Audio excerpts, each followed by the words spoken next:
Thank you so much. My name is Wakili Moshanga Kiragu.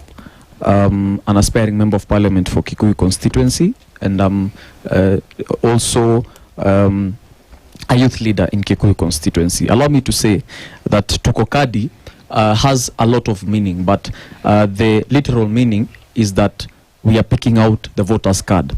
But deeply looking into it and surfacing the problems that we have faced as a country, we are simply saying that Tuko Kadi also means Ruto must go.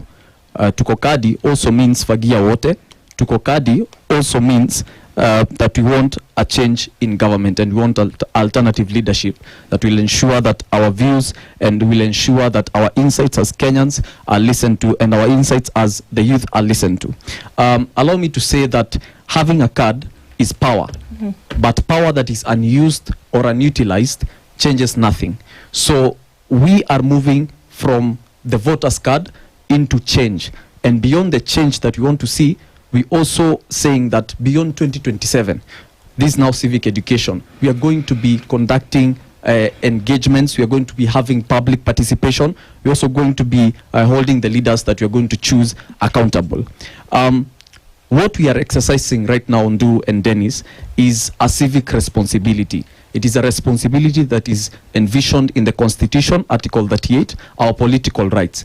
And allow me to say that Tuko Kadi cannot be really distinguished from the political angle.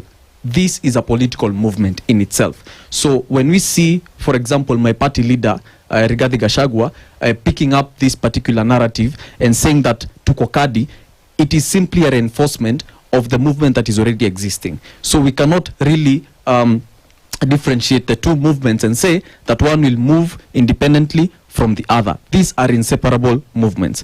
Allow me to also say that in this particular space that we are in right now, we are translating what we used to call the Gen Z-led movement or demonstrations into power.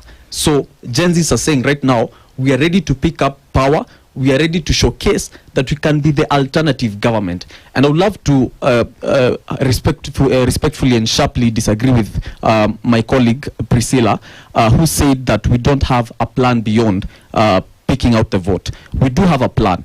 We do have a constitution that has clearly outlined the plan, that has told us that Article 43 guarantees to us rights. It guarantees socioeconomic rights. It tells us that I have a right to healthcare, I have a right to education, I have a right to security, I have a right to food, I have a right to shelter. So that is the plan that we have. It is clearly stipulated in the Constitution. We have so many reports that have been undertaken. We have we have things that have been undertaken in this country that we can actually pinpoint and say that this is the plan that we actually have. So aside from the Tuko Kadi movement, we do have an explicitly clear plan that we are saying that beyond Ruto must go, we have an alternative government.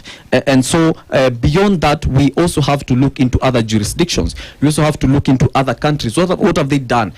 What have they done with their votes so that they can actually have change that they envisioned? We actually see that, for example, for South Africa, they picked out, they had mass voter registration in the 1990s. And with that particular voter registration, in that particular urge for change, they actually ended apartheid, though some critics may argue that apartheid has not actually ended, but it's something that is progressive. It's something that we can see there's something that is actually progressing. Ghana, the same thing. Ghana has institutions and has an active voter turnout, and that's why we see that we have a lot of stability in that country. We have peaceful transitions. We have accountability in that country. So what we're simply saying is that even in our Kenyan context, we also desire that the youth move beyond the Tuko Kadi, and that's what we're doing exactly. So beyond us picking out votes, I'd love to urge the youth that power needs to be utilized for it to mean something and for it to bring change in this country. Thank you. All right, to Wakili, yes. No, sorry, go ahead. Yeah, yes.